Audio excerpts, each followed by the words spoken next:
quiero presentarles a Dayana Bonito, mi amiga que está en España.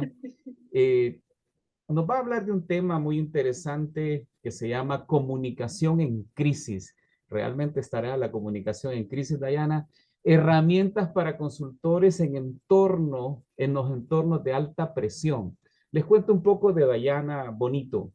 Ella es directora ejecutiva en habilidades soft, es directora de eventos de la Red Mundial de Oradores, que es otra de nuestras redes que trabajamos en conjunto con Dayana, y por supuesto es máster en oratoria, y ustedes la pueden encontrar como Dayana Bonito, pues ella publica muchos reels de oratoria que son sumamente interesantes. Dayana, te doy la más cordial bienvenida. Tienes 25 minutos a partir de este momento. Adelante, por favor, bienvenida. Buenas noches para ti, ¿verdad? Adelante.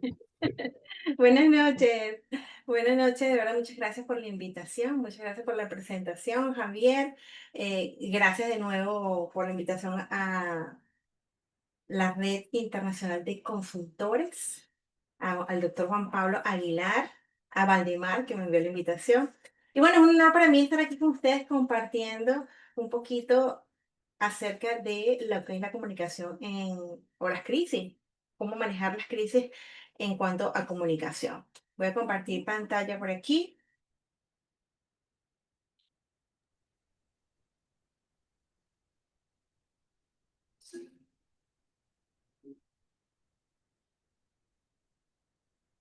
Bien, bueno, en primer lugar, importante pues definir lo que realmente es una crisis.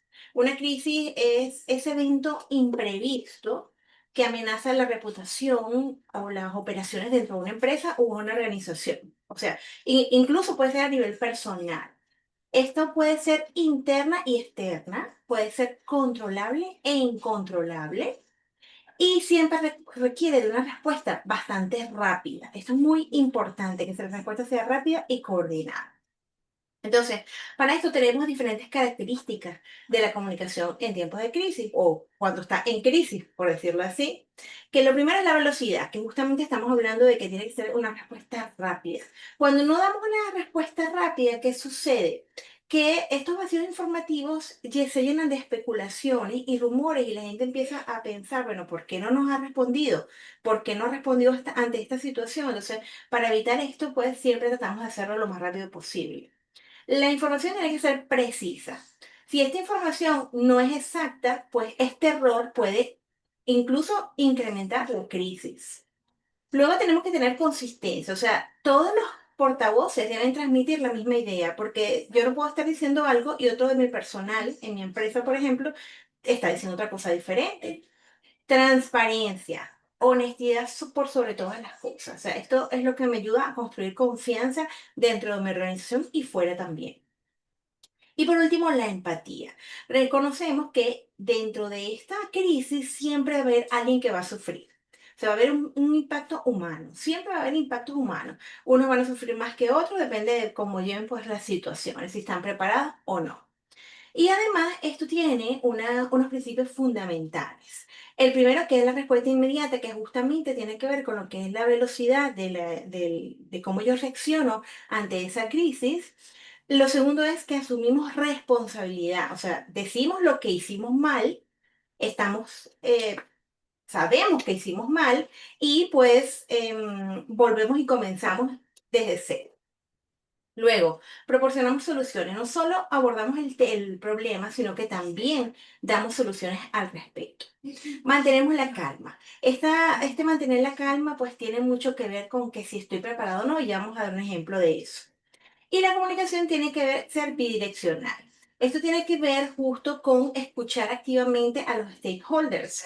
Los stakeholders son cada uno de los componentes, así se llaman en una crisis, las personas que están dentro de esa crisis. Por ejemplo, si son los departamentos de la organización, el departamento de recursos humanos, desde la persona que limpia hasta la persona de arriba, el gerente, pues cada uno de ellos pues tiene un papel. Y ellos son los stakeholders. Entonces, están divididos por diferentes departamentos.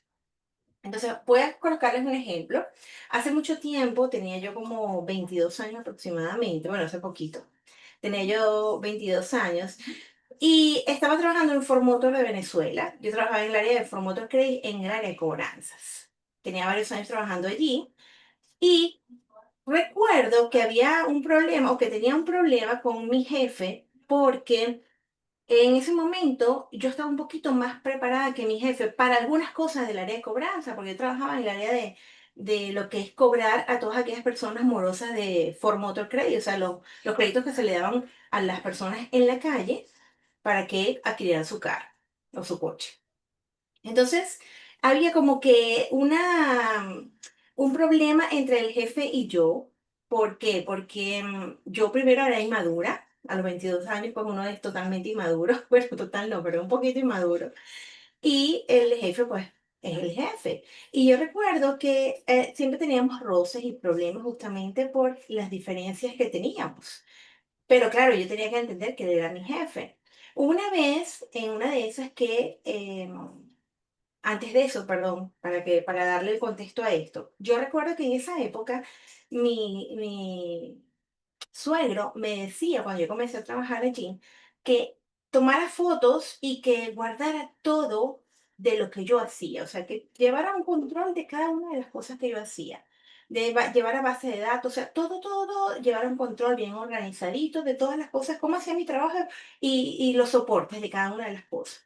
Y bueno, yo seguí esa recomendación y yo llevaba soporte de las cosas que hacía. Yo decía, bueno, yo pensaba que no me iba a servir nunca para nada, pero bueno, yo lo hacía. Entonces, bueno, continuando con el caso de mi jefe. Esta persona llegó a un punto en que la situación se volvió bastante tensa y él me faltó el respeto gritándome y yo respondí mal, porque claro, uno no tiene madurez en ese momento, está en un sitio de trabajo y bueno, eso conllevó a que el jefe quería que yo saliera de la organización.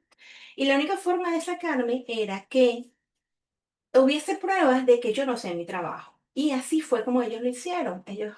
Recuerdo que mi jefe le dijo a su jefe que yo no estaba haciendo mi trabajo. Y entonces le mandó un montón de información que después me llamaron a mí para corroborarla conmigo, que yo, por ejemplo, no llamaba a las personas, no hacía contacto con ellas, no tenía respuesta de las personas. Pero como ya yo había guardado toda la información, porque me había acordado que me habían dicho que tuviese un soporte de cada una de las cosas que yo hacía, y yo había hecho eso, yo les dije, no hay ningún problema, si eso es lo que me están diciendo que estoy haciendo mal, porque la idea era que querían, o la idea realmente era echarme. Entonces, si yo no demostraba eso, pues me iban a echar. Entonces, yo llevé mis carpetas todas organizaditas con las cosas que tenía ya y les mostré cada una de las cosas que yo hacía y cada una de las cosas que yo llevaba.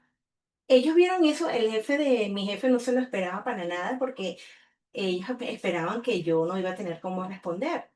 Y entonces con todo y eso me dijo, mira, me dijo mi jefe, porque ¿qué pasa? Que cuando a ti te, no sé, me imagino que ahorita ahora en este momento será igual, yo tengo mucho tiempo que no trabajo en una empresa, pero en una empresa desde dentro, ¿no? Hacia ellos sí, pero desde dentro no. Entonces, antes, pues, si tú no, si te echaban o te botaban de la empresa, te pagaban doble. En Venezuela era así. Entonces, si no, tenía que, si te echaban por alguna cosa justificada, te ibas con lo que tenías ese mes y listo. Entonces, el jefe me dijo, el jefe de mi jefe me dijo, mira, realmente lo que queremos es salir de ti. No queremos que estés más en la organización porque ya tenía muchos problemas con el otro jefe. Y yo le digo, bueno, si me tienen que echar, me tienen que echar. Pues yo no iba a decir más nada, ¿no? O sea, al final ellos me echaron, pero me pagaron doble justamente por esto. ¿A qué viene este cuento? A que ante una crisis, si yo tengo la información, porque ya yo no me imaginé que iba a suceder eso, pero me lo habían, o sea, ya me habían dado la información previamente, me habían recomendado hacerlo. Si yo no lo hubiese tenido, seguramente me hubiese ido igualito, pero me hubiese ido con la paga del momento, no me hubiesen pagado doble. En este caso, pues, me pagaron doble justamente por eso. Entonces, ¿qué debemos aprender de esto? Que debo tomar o hacer las cosas con anticipación. Debo prever crisis, debo tener reuniones de crisis en donde yo trabaje, así trabaje por mi cuenta. ¿Qué puede pasar si yo hago esto? Y tener las acciones ya preparadas en función de cómo puedo reaccionar yo ante tal situación que se presente. Y esto es muy importante porque cuando yo hago esto, ¿Qué pasa? Que cuando me suceden este tipo de cosas, que nos van a suceder muchísimo, porque este es un ejemplo de crisis, pero hay muchísimos ejemplos más, nosotros vamos a mantener la calma. ¿Por qué? Porque ya sabemos cómo reaccionar ante las situaciones que se nos van a presentar. Ya sabemos, ya asumimos nuestra responsabilidad, sabemos cómo reaccionar, proponemos las soluciones en nuestra mente, ya sabemos qué es lo que vamos a hacer y el problema ya no se convierte en un problema más grande. Es como cuando la gente estudia para improvisar. Normalmente en oratoria hablamos de improvisar, pero cuando tú estudias o cuando tú practicas la improvisación, el arte de improvisar ya no se vuelve tan improvisado, porque como tú lo has estudiado tanto, ya no sale tan difícil. O sea, tú realmente estudias la improvisación, te preparas para improvisar. Y cuando sale ya es algo que ya tú sabes hacer. Te pueden dar una palabra, te pueden dar un tema o lo que sea, ya tú lo sabes hacer porque estás preparado para eso. Entonces, en este caso, en situaciones de crisis, es igual. Otro ejemplo también que quiero ponerte.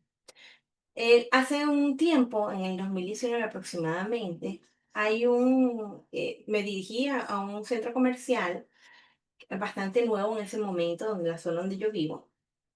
Y para mí es importante lo que son los baños en los centros comerciales y en todos lados. Para mí, el baño como que, para mí, en mi mente, funciona que si el baño está limpio es porque el centro comercial es bueno y porque la gente, la comida y todo eso es bueno. Y yo fui a un centro comercial que es muy bonito, que tiene una feria de comida espectacular, que tiene muchas tiendas de ropa. Y el baño era horrible, estaba en su peor momento, yo no sé, mira, tú entrabas al baño y la puerta estaba destruida, el gancho donde tú colocas el bolso también, la manija también estaba destruida, no había papel toalé, no había, las tapas de las bocetas no habían, o sea, era un desastre. Y aparte tenía un olor horrible de las tuberías, que bueno, que obviamente no tiene que ver con, a lo mejor con la persona directamente que limpia, porque si tú lo mantienes limpio, pero sigue saliendo ese olor es porque hay un problema mucho más grande de tuberías. Y me dirigí entonces a Google en opiniones y puse una opinión. Les puse justamente que un centro comercial tan bonito debería tener unos mejores baños, porque tiene esto y esto. Incluso subí unas fotos para que ellos vieran que eso no funcionaba así. Entonces, ¿qué pasó? Ellos me respondieron a mí. A mí se me había olvidado eso. Como al mes, imagínense, como al mes yo veo que me llega una notificación en mi correo que dice, te han respondido Google una notificación y yo, ni idea de qué sería, ¿no? Porque a veces recomiendo sitios o estoy en un lado y lo marco, o que me gustó, que no me gustó, lo que sea. ¿Qué fallaron ellos allí? Primera respuesta inmediata. No hubo ninguna respuesta inmediata. Ninguna. ¿Qué dijeron en el mensaje? Me dijeron, lamentamos que usted haya tenido esa percepción. Para que podamos resolver todas sus quejas, sus dudas, comuníquese al siguiente correo. Si yo lo leí y yo dije, que yo no voy a escribir ningún correo, o sea, ya ni me acordaba de eso. De una reseña que puse en ese momento, porque me pareció que tenía que mejorarlo, pero yo no me voy a poner a escribir un correo para que solucione un problema que es de ustedes. Ya te dije que tienes un problema, ya tú lo sabes, porque ya hay gente quejándose, no me voy a poner a escribir un correo. Entonces, no asumieron su responsabilidad en ese momento, simplemente me rebotaron y me mandaron para un correo. En vez de decir, vamos a solucionarlo, lamentamos las molestias, todo esto, ellos me mandaron a un correo. No me proporcionaron ninguna solución de ningún tipo. Calma sí tenían completamente, porque ellos ni siquiera habían leído la reseña de Google. O sea que, fíjense, cómo es tan importante, porque ¿qué pasa? Que después, cuando tú tienes este tipo de cosas, este tipo de momentos, si todo el mundo se pone de acuerdo y te escribe una mala reseña en Google, todo lo que tú has hecho, aunque sea bueno, se va a caer. Y vas a entrar en un momento de crisis, porque no te va a ir gente para el centro comercial, no va a ir gente, va a estar hablando muy mal del centro comercial, de las cosas que no se arreglan allí. En esta era de las redes sociales es muy importante tomar en cuenta eso, porque las cosas buenas normalmente, si tú eres bueno en tu área, si tú haces bien tu trabajo, no se dice tanto como cuando tú cometes un error. Cuando tú cometes un error, todo el mundo se entera de que tú fuiste la persona que cometió ese error, de que tú fuiste la que te equivocaste. Pero cuando haces algo bueno, así 500 personas lo sepan, pues a lo mejor uno te lo dice, los demás lo asumen que tú eres así y que por eso es bueno, o es bueno lo que estás haciendo, pero no te lo dice. Entonces, esa información no se riega tanto como la mala. Entonces, hay que tomar en cuenta este tipo de cosas, sobre todo en esta era de la información. Cuando entramos en estos momentos de crisis, cualquier cosa que afecte nuestra reputación, hay que resolverla inmediatamente. Y a esto voy a otro cuento que les tengo, justamente hablando de reputación. Hace también bastante tiempo en Facebook, una persona me escribió, porque acuérdense de una cosa, cuando estamos en este ambiente donde ya mucha gente nos empieza a conocer, donde tenemos más gente que nos sigue en las redes sociales, en Facebook, en Instagram, en X o bueno, donde tengas tu red social. Llega un momento en que, como te conoce mucha gente, la probabilidad de que hable gente o que te critique gente es mayor. Y cada vez mientras tengas más seguidores es mayor. Y tú tienes que saber eso y tienes que estar preparado para eso, porque te van a suceder muchas cosas. Entonces, tú tienes que prepararte ante eso, porque eso también es una crisis. Es una crisis para tu trabajo, es una crisis para ti, para lo que tú significas como persona, porque en el momento de tú trabajar o de hacer tus presentaciones o lo que tengas que hacer, pues eso te va a afectar emocionalmente. Entonces tenemos que estar preparados para eso. Entonces, en el caso que les comentaba, yo estudié hace mucho tiempo en la Escuela Venezolana de Oratoria y de verdad que me fue muy bien, hice el máster allí y estaba Yael Jiménez dándonos lo que es el máster, como tal, una persona brillante, Yael Jiménez es una persona brillante. Y de hecho, yo primera vez que cuento esta historia. Y entonces, yo trabajando con él, llegó un momento en que ya yo daba clases con él. Y bueno, aparte que hice mi curso, me gradué con él, yo daba clases con él porque se me daba bien. Y después de años trabajando, hubo como que un problema de cosas mías, ya yo lo sé manejar mejor, pero en ese momento uno como que con la experiencia que sabe manejarlo mucho mejor, porque maneja las crisis, pero basado en la experiencia. Entonces, en ese momento había un problema porque yo tenía mucha información y él no quería darme más información, porque quizás pensaba que yo le iba, ¿sabes? ¿Se acuerdan de esa época donde la gente no compartía información como ahora? Ahora todo es más abierto, la información es más para todo el mundo, la gente no piensa que le van a quitar el trabajo. En ese momento todavía se pensaba, o mucha gente pensaba que si tú eras bueno en algo y estabas trabajando con esa persona, seguramente te iba a quitar el puesto. Yo supongo que podría ser algo así. Y entonces yo fui dejando de trabajar con esta persona durante el periodo de un año más o menos, y ya llegó un momento en que ya no trabajaba con él.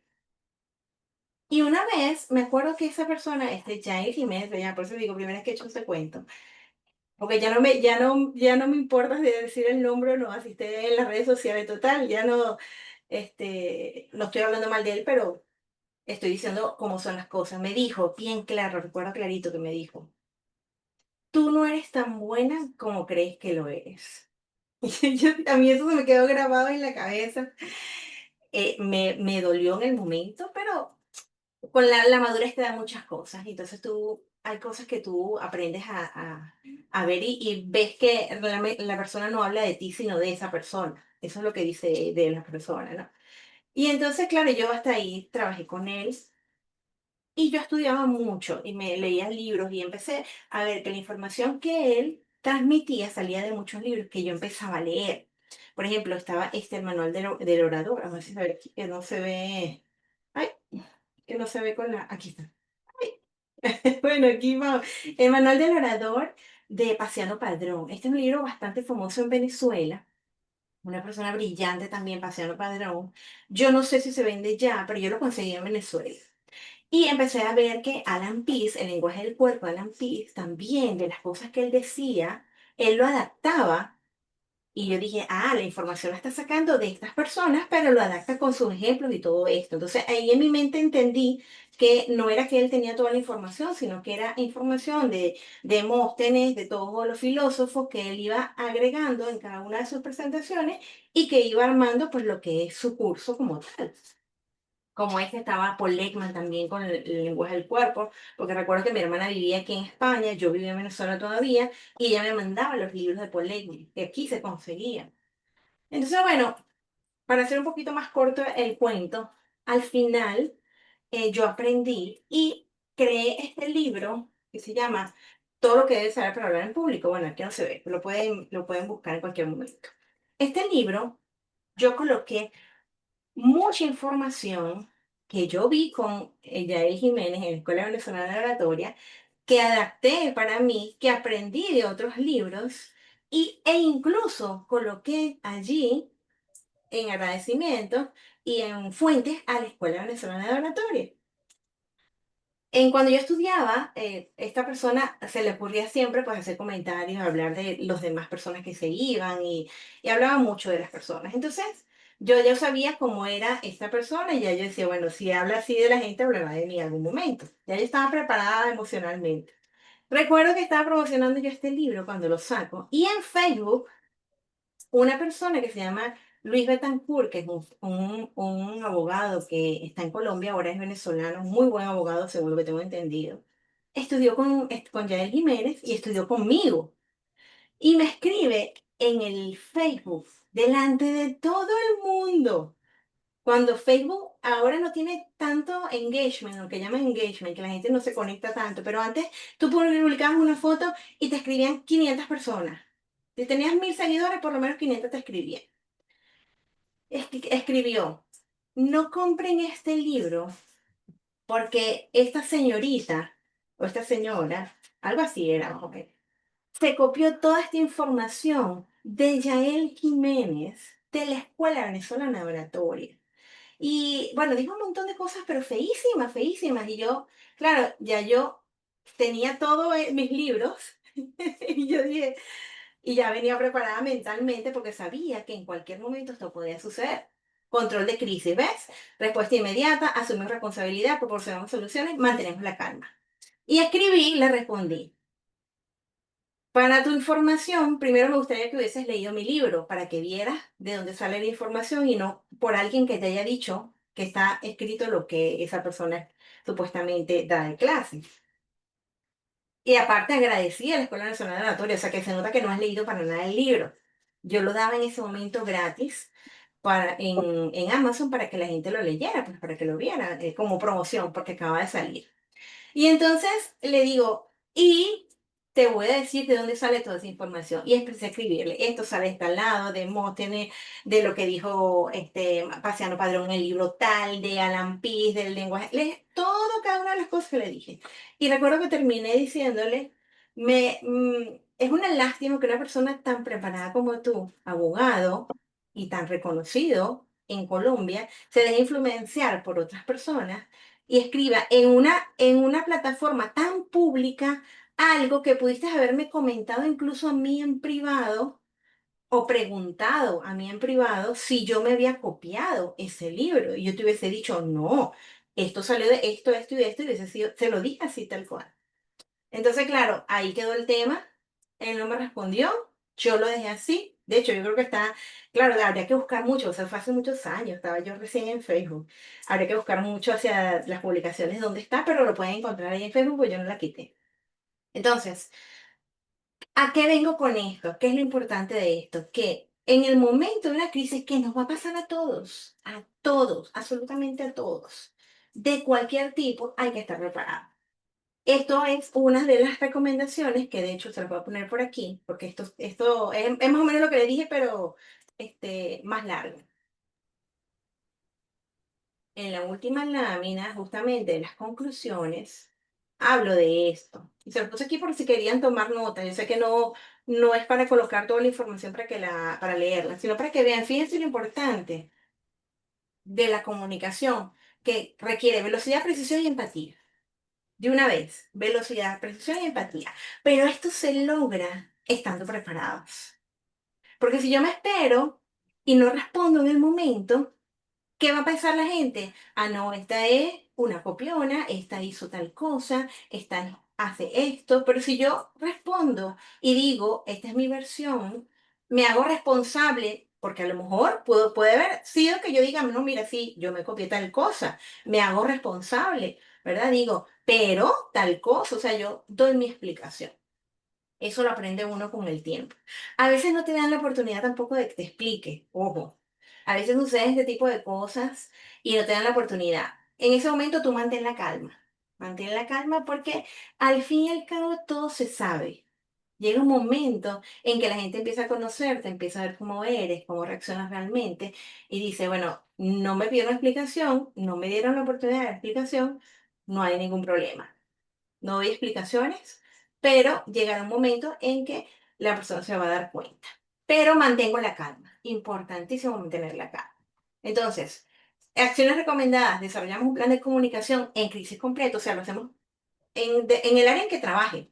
Me siento con mis personas o si estoy yo sola, pues me siento. Digo, ¿qué pasaría si yo, por ejemplo, hago esto o hago esta conferencia y me preguntan esto o alguien se molesta o alguien pasa esto o me pasa, ¿qué voy a hacer yo?